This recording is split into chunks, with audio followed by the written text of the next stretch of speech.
कहानी छगनपुर नाम के एक छोटे से गांव की है, जहां अजय नाम का एक गरीब किसान रहता था। अजय के परिवार में उसके अलावा उसकी पत्नी सीमा और एक बेटा राजू था, जिनके साथ वो बहुत खुशी खुशी रहता था। अजय के पास गांव में अपनी एक जमीन थी, जहां पर खेती कर वो अपने घर का पालन पोषण करता था।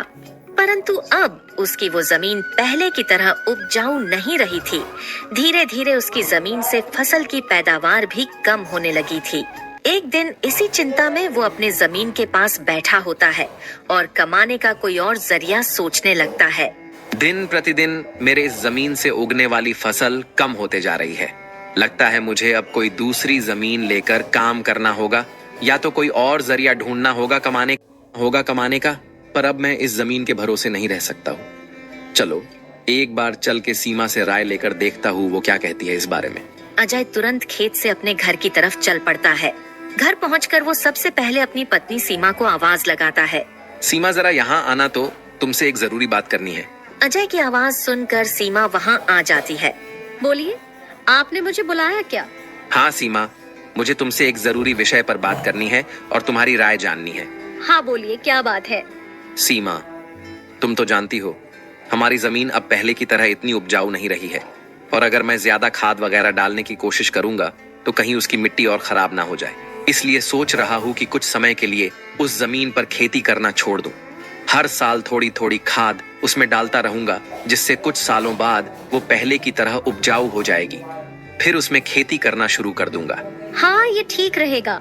इससे आपकी जमीन भी सही रहेगी और उसमें उगने वाली फसल भी। हाँ, पर तब तक मैं क्या करूं? क्योंकि मेरे पास दूसरी तो कोई जमीन नहीं है, तो घर का खर्च चलाने और राजू के पढ़ाई के लिए कहां से पैसे जुटा पाऊंगा? आप एक काम क्यों नहीं करते, एक बार जाकर गांव के जमींदार काका से मिल लीजिए। वो तो बहुत अच्छे और नेक दिल है, वो आपकी जरूर कोई मदद करेंगे। हाँ सीमा, ये ठीक रहेगा, क्योंकि काका अगर कोई नया काम भी करने बोलेंगे तो वो उसमें भी मेरी मदद कर देंगे। ठीक है सीमा, तो मैं कल सुबह सुबह ही काका से मिलने उनके घर चला जाऊंगा।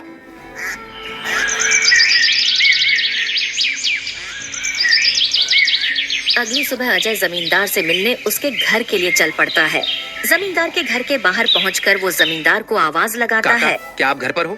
अजय की आवाज सुनकर जमींदार बाहर आता है।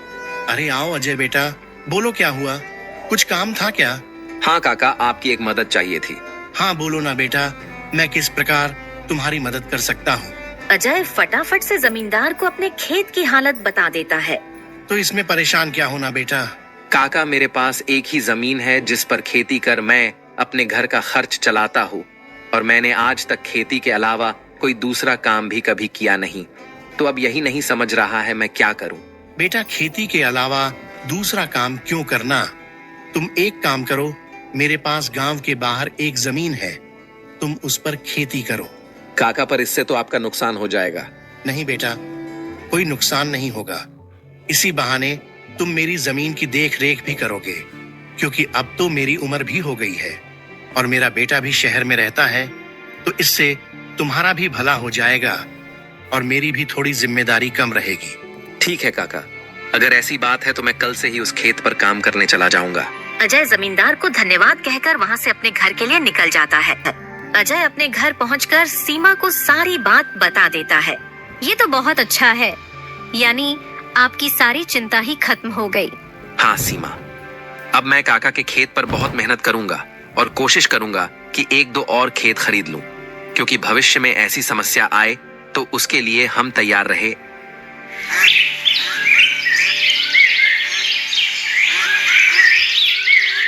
अगली सुबह अजय जमींदार के खेत पर काम करने निकलने वाला होता है तो सोचता है, काका की जमीन गांव के बाहर है, तो शायद शाम को आते आते देर हो जाए, इसलिए सीमा को बोलकर जाता हूँ। सीमा, जरा यहाँ आना तो। अजय को बुलाता सुन सीमा वहाँ आती है। बोलिए, आपने बुलाया मुझे? हाँ सीमा, सुनो, काका का खेत गांव के बाहर है, तो मुझे शाम को घर लौटने में थोड़ी देर भी हो सकती है। तो अगर मुझे देर हो जाए तो तुम और राजू खाना खाकर सो जाना। ठीक है, पर अपना ध्यान रखना। और हाँ, 1 मिनट रुकना, मैं आपके खाने का डिब्बा लेकर आती हूँ, वो लेकर ही जाना। फिर क्या था, अजय अपना खाने का डिब्बा लेकर गांव के बाहर वाली जमीन पर काम करने चल पड़ता है। चलते चलते कुछ समय बाद वो गांव के बाहर वाली जमीन पर पहुंच जाता है। चलो अब पहुंच गया हूँ तो फटाफट से खेत पर काम करना शुरू कर देता हूँ। अजय अपनी कुदाल उठाकर खेत पर काम करना शुरू कर देता है। अजय को अभी काम करते कुछ समय हुआ ही था कि तभी पीछे से एक सांप आकर उसे काट लेता है। सांप के काटने के कुछ समय में ही अजय चक्कर खाकर वहीं गिर जाता है। यहाँ अजय सांप के काटने से बेहोश हो चुका था, पर गांव के बाहर होने के कारण उसकी खबर अब तक उसके घर वालों को नहीं चलती है। सुबह की अब रात हो जाती है और सीमा अजय का इंतजार कर रही होती है। माँ को इतने परेशान देख राजू पूछता है, क्या हुआ माँ? पिताजी अब तक क्यों नहीं आए? बेटा, तुम्हारे पिताजी आज काम करने जमींदार काका के गांव के बाहर वाली जमीन पर गए हैं और उन्होंने मुझे बोला भी था कि उन्हें आते आते देर हो जाएगी, पर अब कुछ ज्यादा ही समय हो गया है। माँ, आप क्यों फिक्र कर रही हो? पिताजी ने जब बोला था कि उन्हें आने में देर होगी तो कुछ सोच समझकर कहाँ होगा। एक काम कीजिए, आप जाकर सो जाइए। राजू की बात सुनकर सीमा अपने कमरे में सोने के लिए चली जाती है। अगली सुबह भी जब सीमा देखती है कि अजय अब तक घर नहीं आया है, तो परेशान होकर वो सीधा जमींदार से मिलने उसके घर की ओर चली जाती है। सीमा जमींदार के घर पहुंचकर उनसे अजय के बारे में पूछने लगती है। नमस्ते जमींदार काका। नमस्ते बेटी, बताओ कैसे आना हुआ? काका, अजय कल आपके गांव के बाहर वाले खेत में काम करने गए थे, पर अब तक घर नहीं आए हैं। क्या कहा बेटी? अजय कल गया था और अब तक घर नहीं आया? हाँ काका, उन्होंने मुझे कहा था कि खेत गांव के बाहर है तो आते आते रात हो जाएगी, पर अब तो रात की सुबह हो गई, पर वो अब तक नहीं आए हैं। चिंता मत करो बेटी, मुझे थोड़ा समय दो। मैं अभी किसी को भेजकर पता लगाता हूँ कि अजय कहाँ है। जमींदार तुरंत अपने घर में काम करने वाले घनश्याम को अजय को देखने अपने खेत पर भेजता है। कुछ समय के बाद घनश्याम जमींदार के खेत पर पहुंच जाता है और वहां का दृश्य देखकर वो परेशान हो जाता है। ये क्या, अजय का तो पूरा शरीर नीला पड़ चुका है। मुझे लगता है इसे किसी सांप ने काटा है। मुझे तुरंत जमींदार जी को ये बात बतानी पड़ेगी। घनश्याम वहां से भागते भागते जमींदार के घर के लिए निकल जाता है। घनश्याम जैसे ही जमींदार के घर पहुंचता है, उसके कुछ कहने से पहले ही जमींदार उससे पूछने लगता है, क्या हुआ घनश्याम बेटा, तुम इतना दौड़ते हुए क्यों आए और क्या तुम्हें अजय मिला? घनश्याम जमींदार को सारी बात बता देता है जो उसने खेत में देखी थी। घनश्याम जब जमींदार को सारी बात बता रहा होता है, तभी वहाँ पास में खड़ी सीमा भी सारी बात सुन लेती है और रोने लगती है। घनश्याम, तुम सबसे पहले वैद्य जी को लेकर वहाँ पहुँचो। मैं सीमा बेटी को लेकर वहाँ आता हूँ।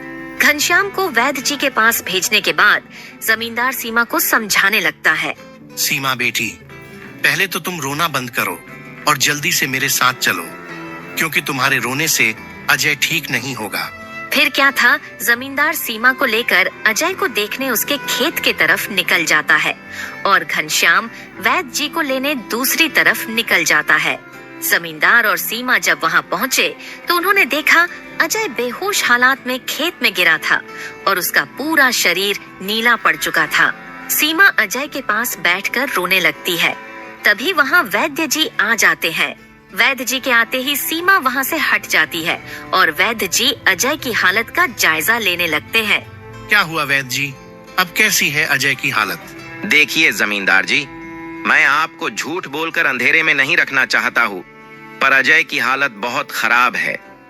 वैसे तो मैंने उसे जहर को काटने वाली औषधि दे दी है, परंतु जहर अजय के अंदर कुछ ज्यादा समय तक रह गया है, जिस कारण वो प्रगाढ़ बेहोशी के हालत में चला गया है। प्रगाढ़ बेहोशी, ये क्या होता है वैद्य जी? प्रगाढ़ बेहोशी के हालत में व्यक्ति जीवित तो होता है, परंतु उसके बदन के हिस्से में हलचल नहीं होती है और ये अब कब होश में आएगा ये भी नहीं कह सकते हैं। वैद्य जी, तो अब हम क्या करें? देखिए जमींदार जी, अभी के लिए मैं कुछ दवाइयाँ दे रहा हूँ, उसे समय समय पर पानी में मिलाकर देना, बाकी तो सब ऊपर वाले के भरोसे हैं। वैद्य अजय की हालत का जायजा लेकर और दवा देकर वहां से चले गए। फिर कुछ गांव वाले अजय को लाकर उसको उसके घर के बिस्तर पर लिटा देते हैं। देखो सीमा बेटी, तुम बिल्कुल चिंता मत करना। तुम अजय की अच्छे से देखभाल करो, देखना वो बहुत जल्द ठीक हो जाएगा और तुम्हें अगर किसी भी चीज की कोई भी जरूरत हो तो मुझे जरूर बता देना, और हर महीने मैं तुम्हारे लिए और राजू के लिए कुछ पैसे भेजता रहूंगा, पर तुम हिम्मत मत हारना। आपका बहुत बहुत धन्यवाद काका। आप हम लोगों की बहुत मदद कर रहे हो। जमींदार फिर वहाँ से सीमा को दिलासा देकर चले जाते हैं। जमींदार के जाने के बाद वहाँ राजू आ जाता है और अपने पिता की हालत देखकर सीमा से उसका कारण पूछने लगता है। माँ, ये पिताजी को क्या हुआ है? बेटा, तुम्हारे पिताजी को कल खेत में सांप ने काट लिया है, जिस कारण वो बेहोश हो गए हैं। माँ, तो पिताजी होश में कब आएंगे? बेटा, वैद्य जी ने कुछ दवाइयाँ दी है और उन्हें समय समय पर पिलाने कहा है। उन्होंने बोला कि उन दवाइयों से वो बहुत जल्द ठीक हो जाएंगे। पर माँ, पिताजी की ऐसी हालत है तो अब हमारे घर का खर्च कैसे चलेगा? बेटा, तुम उसकी चिंता मत करो, मैं हूँ ना, मैं सब संभाल लूंगी। नहीं माँ, आप क्या क्या करोगी? आप पिताजी का ध्यान रखोगी, आप घर संभालोगी कि घर का खर्च देखोगी? माँ, आप बस पिताजी का और घर का ध्यान रखो, मैं अब खेत पर काम करके घर का खर्च चलाऊंगा। राजू की ऐसी बातें सुन सीमा भावुक हो जाती है। नहीं बेटा, तुमको काम करने की कोई जरूरत नहीं है, मैं सब संभाल लूंगी। तुम बस अपने पढ़ाई का ध्यान रखो। तुम्हारे पिताजी का सपना है कि तुम बहुत बड़े अफसर बनो और मैं तुम्हें वो बनाकर रहूंगी, भले उसके लिए मुझे कितनी भी मेहनत क्यों ना करनी पड़े। फिर सीमा राजू को वहाँ से पढ़ने भेज देती है। मुझे अब कुछ करना ही होगा, क्योंकि मैं अब अजय का ठीक होने का इंतजार तो नहीं कर सकती हूँ। मुझे अब खुद जाकर खेती करनी होगी और हो सके तो कोई और काम भी देखना होगा। अगली सुबह सीमा सीधे जमींदार से मिलने पहुँच जाती है। नमस्ते जमींदार काका। नमस्ते बेटी, बताओ कैसे आना हुआ और अजय की तबीयत अब कैसी है? काका, अजय की तबीयत फिलहाल तो वैसी ही है और मुझे आपकी एक मदद चाहिए थी, इसीलिए मैं आपसे मिलने चली आई। हाँ, बोलो ना बेटी, मैं तुम्हारी किस प्रकार मदद कर सकता हूँ? काका, मैं चाहती हूँ कि जो जमीन आपने अजय को दी थी काम करने के लिए, आप मुझे उस पर काम करने की इजाजत दे दी, ताकि मैं उस पर काम करके अपने घर का खर्च और राजू की पढ़ाई करा सकूं। बेटी, पर तुम्हें वहाँ काम करने की कोई जरूरत नहीं है। मैं हूँ ना, मैं तुम्हारे घर के लिए जो भी खर्च लगेगा हर महीने भेज दिया करूँगा। नहीं काका, आपने अब तक हमारी बहुत मदद की है। अब आप बस मुझे आपके खेत में काम करने की इजाजत दे दीजिए। मैं अब खुद काम करके अपना घर चलाऊंगी और अपने बेटे को बड़ा अफसर बनाऊंगी। जमींदार सीमा को बहुत समझाने की कोशिश करता है, पर सीमा जमींदार की बात मानने तैयार नहीं थी।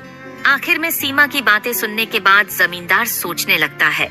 मुझे लगता है सीमा मेरी बात नहीं मानेगी, पर अगर वो काम करने इतने दूर जाएगी तो वो अजय का ध्यान नहीं रख पाएगी। एक काम करता हूँ, मैं सीमा को मेरी गांव के अंदर वाली जमीन पर काम करने के लिए कह देता हूँ, ताकि वो खेतों पर काम भी कर सके और अपने घर का ध्यान भी रख सके। ठीक है सीमा बेटी, मैं तुम्हें अपने खेत पर काम करने की इजाजत तो दे सकता हूँ, पर तुम्हें मेरी एक बात माननी होगी। हाँ काका, बोलिए ना। बेटी, तुम्हें मेरे गांव के बाहर वाले खेत पर काम करने की कोई जरूरत नहीं है। मेरे पास तुम्हारे घर के नजदीक भी एक खेत है, तुम वहां काम कर सकती हो, ताकि तुम अपने घर का और अजय का दोनों को ख्याल रख पाओगी। काका, ये तो और भी अच्छा रहेगा, इससे तो मेरी बहुत मदद हो जाएगी। बेटी, पर एक छोटी सी समस्या है, वो खेत बाहर वाले खेत से थोड़ा छोटा है। हाँ तो कोई बात नहीं है काका, वो खेत मेरे घर से नजदीक है, वही बहुत बड़ी बात है। मैं खेत में काम करने के साथ साथ दूसरे के घर का काम भी करना शुरू कर दूंगी, ताकि उन पैसों से मैं राजू की पढ़ाई का खर्च निकाल सकूं। बेटी, पर तुम्हें इतना काम करने की क्या जरूरत है? काका, मुझे काम करना ही होगा। अजय का सपना था कि राजू पढ़ लिख कर बड़ा आदमी बने। अगर मैं मेहनत नहीं करूंगी तो उसका सपना अधूरा रह जाएगा। राजू की पढ़ाई के लिए और घर चलाने के लिए मुझे हर हाल में ये जिम्मेदारी उठानी पड़ेगी। जमींदार सीमा के संकल्प और साहस से भावुक हो जाते हैं। ठीक है बेटी, तुम्हारी मेहनत देखकर मुझे पूरा भरोसा है कि तुम जरूर सफल होगी। मैं तुम्हारी हर संभव मदद करूंगा। तुम कड़ी मेहनत करो, भगवान भी तुम्हारे साथ है। सीमा ने जमींदार के गांव के अंदर वाले खेत पर काम करना शुरू कर दिया। वह सुबह खेत पर काम करती और दोपहर के बाद गांव के घरों में सफाई और खाना बनाने जैसे छोटे मोटे काम करने जाती। धीरे धीरे सीमा की मेहनत रंग लाने लगी। खेत में अच्छी फसल हुई, जिससे उसका घर चलने लगा और जो पैसे वह दूसरों के घरों में काम करके कमाती थी, वह राजू की पढ़ाई में खर्च करने लगी। बेटा, मैं चाहती हूँ कि तुम मन लगाकर पढ़ाई करो। तुम्हारे पिताजी का सपना है कि तुम अफसर बनो। मैं तुम्हारे लिए हर मुश्किल को पार कर लूंगी। माँ, मैं कड़ी मेहनत करूंगा। एक दिन मैं पिताजी का सपना पूरा करके दिखाऊंगा। सीमा की मेहनत और त्याग से गांव के लोग भी प्रेरणा लेने लगे। उन्होंने देखा कि कैसे एक माँ अपने परिवार के लिए हर कठिनाई का सामना कर रही है। इसी बीच अजय की हालत धीरे धीरे सुधरने लगी। वैद्य जी की दवाओं और सीमा की देखभाल ने जहर का असर कम कर दिया। एक दिन अचानक अजय को होश आ गया। अजय को होश में आते देख सीमा बहुत खुश हो गई। अजय, तुम्हें होश आ गया। भगवान ने मेरी मेहनत और दुआएं सुन ली। सीमा, मैंने तुम्हें और राजू को बहुत परेशान किया। नहीं अजय, तुम हमारी ताकत हो।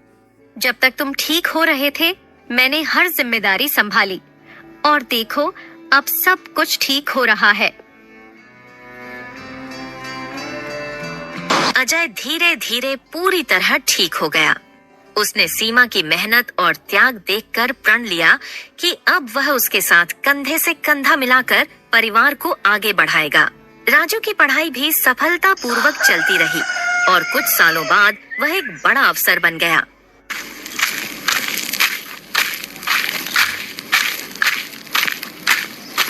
माँ, पिताजी, मैं आज जो कुछ भी हूँ वह आपकी मेहनत और त्याग के कारण हूँ। नहीं बेटा, ये सब तुम्हारी माँ का बलिदान है। उसने हमारे परिवार को बचाने के लिए हर मुश्किल का सामना किया।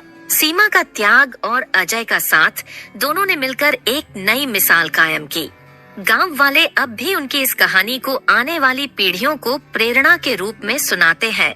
इस तरह माँ का त्याग की यह कहानी हमें सिखाती है कि एक माँ का समर्पण किसी भी चुनौती को पार कर सकता है और परिवार को जोड़ कर रखता है।